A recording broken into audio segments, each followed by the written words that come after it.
కేవలం దాన్ని రాజకీయం చేయడం కోసం సినిమా వాళ్ళని అవమానించారు ఒక పిచ్చి వాగుడు. ఒక పక్క ఆయన నన్ను గౌరవించారు, ఆవిడ భార్య వడ్డించిందని చిరంజీవి చెప్తున్నా కూడా దాన్ని వక్రీకరించి ఎన్నో రంగాలు సార్, ఇప్పుడు ఎన్నో రంగాల్లో విమర్శలకి ప్రశంసలకి ఒక గ్యాప్ అనేది ఉంటుంది. బట్ సినిమా రంగానికి మాత్రం ఒకవైపు ప్రశంసలు వస్తుంటే మరోవైపు విమర్శలు వస్తూనే ఉన్నాయి. దీనికి ఎలా సార్ అడ్డుకట్ట ఎలా ఇప్పుడు కరెక్ట్గా తీసుకున్నాడు స్టెప్. ఎప్పటికప్పుడు ఏంటంటే ఏదో అప్పటికప్పుడు వదిలేయటం, 2 కామెంట్లు చేయటం వదిలేయటం, దరిద్రం వాళ్ళని మనకు ఎందుకని వదిలేయటం జరుగుతుంది సినిమా ఫీల్డ్. వాళ్ళతో మనం పెట్టుకుని మన పనులు మనం రాజకీయ నాయకులు వాగుడుతో మనం పెట్టుకోకూడదు అని ఎప్పటికప్పుడు వదిలేస్తాం. ఇవాళ నాగార్జున స్ట్రాంగ్ స్టెప్ తీసుకోవడం మంచిది. నాగార్జున కరెక్ట్ తీసుకున్నాడు. నేను వదిలిపెట్టను, నేను ఇంటర్వ్యూలో కూడా వదిలిపెట్టను.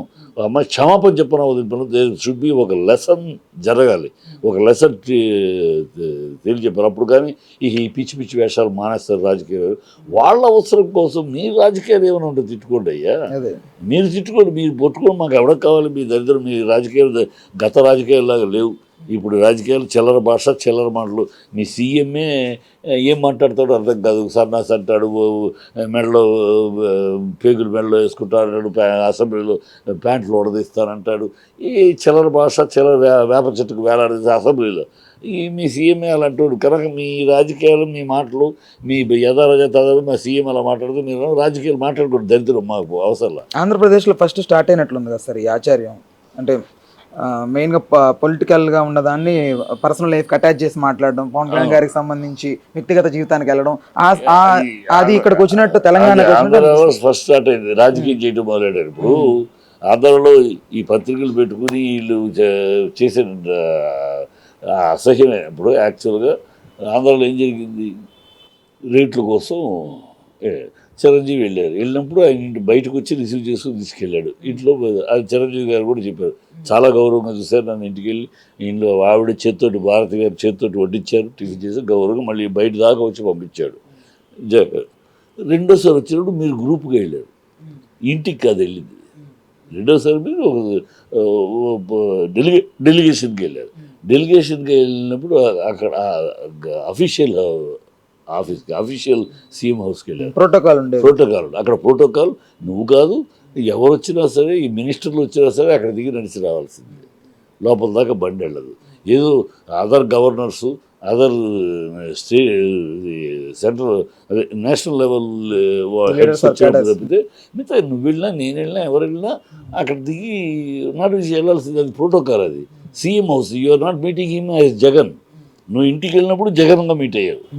నేను చిరంజీవి గారిగా నీకు ఆయన బయటకు వచ్చి రిసీవ్ చేసుకుని లోపలికి వెళ్ళి ఇక్కడికి వచ్చినప్పుడు ప్రోటోకాల్ అది.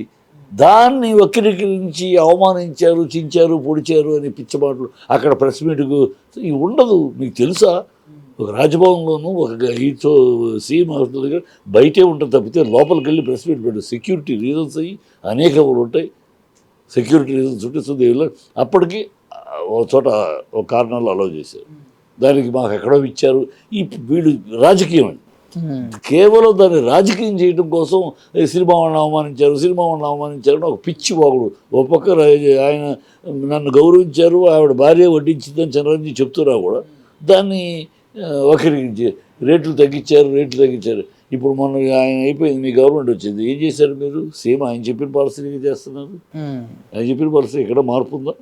సేమ్ ఆయన చెప్పిన పాలసీగా చేస్తున్నారు. ఆయన అదే కన్నాడు, 1000 కోట్లు 100 కోట్లు ఖర్చు పెట్టిన సినిమాకి అప్పుడు నేను వెసులుబాటు ఇస్తాను. మీ రెమ్యునరేషన్లు మీ ఈ కలుపుకుని 100 కోట్లు అంటే ఐఎమ్ సారీ, సినిమాకి 100 కోట్లు ఖర్చు పెడితే మీకు వెసులుబాటు ఉంటుందని. కరెక్ట్గా ఇప్పుడు మీరు అదే అడుగుతున్నారు. మీకు ఈ ప్రభుత్వం చంద్రబాబు అదే ఇస్తున్నాడు. ఏమైనా కొత్తగా ఇచ్చాడా? ఏమి లేదుగా. రేట్లు తగ్గించాలని మీరు ఇప్పుడు అడుగుతున్నారు. ఆ రోజు రేట్లు తగ్గిస్తే ఎలాగో బతకడం, ఇక నేను ఓవర్గా ఖర్చు పెడతాను, మీరు రేట్లు ప్రజల మీద పడతారా? మీరు అడ్డదిడ్డంగా ఖర్చు పెడతారు, అడ్డదిడ్డంగా రెమ్యునరేషన్ తీసుకుంటారు, ప్రజల మీద పడతారా? అందుకని కాదు. ఇప్పుడు ఏమంటున్నారు మీరు? ఆ రేట్లు పెంచడం వల్ల సినిమాలు పోతాయి, సినిమాలు నిలబట్టలేదు, ఎవరు 3 రోజుల తర్వాత సినిమాకి వచ్చేవాళ్ళు 7 రేట్లు. ఇప్పుడు మీరే తగ్గించండి ప్రభు, మహాప్రభు తగ్గించండి, మేము తగ్గించుకుని రిలీజ్ చేస్తామని మీరు వాడు అన్నీ ఒక న్యాచురల్గా జరగాల్సిన ఒక మన అవసరం ఏంటి, మన నీడ్ ఏంటి అని సినిమా ఫీల్డ్ ఆలోచించుకుని వెళ్తాం. దాన్ని రాజకీయం చేశారు, దౌర్భాగ్యం. దాన్ని రాజకీయం చేసేది ఎవరు? తెలుగుదేశం. చంద్రబాబు లక్షణాలు అంతే. చంద్రబాబు ఎప్పుడు అలాగే చేస్తూ ఉంటాడు. తన ప్రతిదాన్ని రాజకీయం చేసి తన అడ్వాంటేజ్ కోసం చేసుకునే మనిషి కనుక దాన్ని కూడా ఒక రాజకీయం చేయించాడు. అది అక్కడ రాజకీయానికి సంబంధం లేదు. జెన్యున్గా వెళ్ళాడు, గౌరవించి పర్సనల్గా జగన్ కలవటానికి వెళ్ళినప్పుడు జగన్ ఇవ్వాల్సిన గౌరవం ఇచ్చాడు. అఫీషియల్గా సీఎం కలవటానికి వెళ్ళినప్పుడు there are reason, there are way and protocol, there are security. ఇది చిరంజీవి గారు మహేష్ బాబు వచ్చేసారు, వీళ్ళు పెద్ద హీరోలు కనుక అన్ని ప్రోటోకాల్స్ అవాయిడ్ చేసి వస్తారా? ఇస్తారా? ఎందుకు ఇస్తారు? జరగదు. అది ప్రోటోకాల్ ఇట్ ఫాలోస్. మరి మీకు వీళ్ళకి గవర్నర్ హౌస్లకి, రాష్ట్రపతి భవన్లకి, సీఎం హౌస్లకి వెళ్ళిన అనుభవం లేదా? తెలీదా వీళ్ళకి? తెలియక కాదు, తెలియకపోతే తెలుసు, కానీ దాన్ని రాజకీయం చేయడం కోసం పత్రికలు మీడియాను వాడుకున్నాడు ఆయన. మీడియా కూడా ట్రాప్లో పడిపోయింది.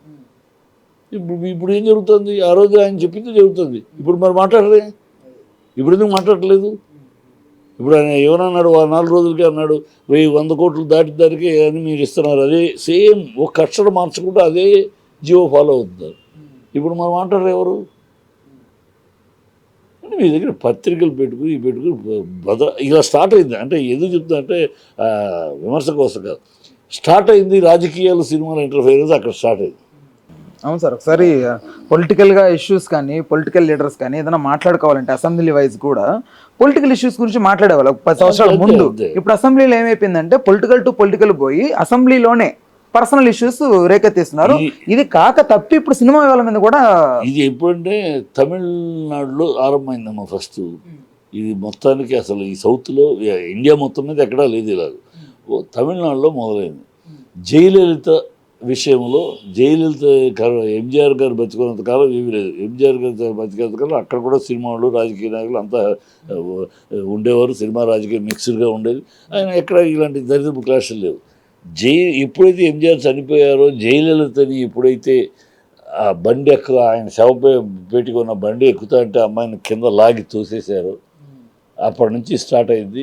అప్పటి నుంచి వాళ్ళు అసెంబ్లీలో అమ్మాయిని మాట్లాడుతూ ఉంటే చీర లాగటము, దొరై మురుగన్ అనేవాడు డిఎంకే లీడర్ చీర లాగటం. అప్పటి నుంచి వెళ్ళి శోభన్ బాబు దగ్గర చెప్పుకో, ఈ సినిమాని రాజకీయాలను మిక్స్ చేసి మాట్లాడటం అక్కడ మొదలైంది. ఆవిడ ఎందుకంటే అమ్మాయి హీరోయిన్ కనుక, ఎంజీఆర్ హీరో, అమ్మాయి హీరోయిన్, కరుణానిధి గారు సినిమా రైటరు. సో అక్కడ నుంచి స్టార్ట్ అయింది. అక్కడ నుంచి రాజకీయాల సినిమా, అక్కడ సినిమాలో రాజకీయాలు మాట్లాడటం, రాజకీయాల్లో సినిమాలు మాట్లాడటం అక్కడ అయింది. ఆ దరిద్రం అక్కడే ఉంది. అది మనకు లేదు. మన తర్వాత రామారావు వచ్చినా రామారావు ఆ దరిద్రం రాల. ఇప్పుడు కొత్తగా ఈ ఆంధ్ర రాష్ట్రం ఏర్పడిన తర్వాత చంద్రబాబు పుణ్యమాని ఆ వాసన ఇక్కడికి వచ్చేసింది. ఆ తమిళ వాసన, తమిళ్లో ఉండే దౌర్భాగ్యపు రాజకీయ మిక్స్డ్ ఇక్కడికి వచ్చేసింది. దాన్ని ఇప్పుడు తెలంగాణకు కూడా వచ్చింది. Please do subscribe to Telugu Rajyam channel. Please do subscribe to Telugu Rajyam channel. Please do subscribe to Telugu Rajyam channel. Hi అండి, నేను మీ ఆర్పీని, నెల్లూరు పెద్దారెడ్డి చేపల పులుసు ఓనర్ని. మీరు తెలుగు రాజ్యం అనే ఈ యూట్యూబ్ ఛానల్ సబ్స్క్రైబ్ చేసుకుని మంచి మంచి వీడియోలతో వస్తారు. Thank you so much. Hi people, I'm Sonakshi Verma and you please watch Telugu Rajyam and please subscribe to the channel.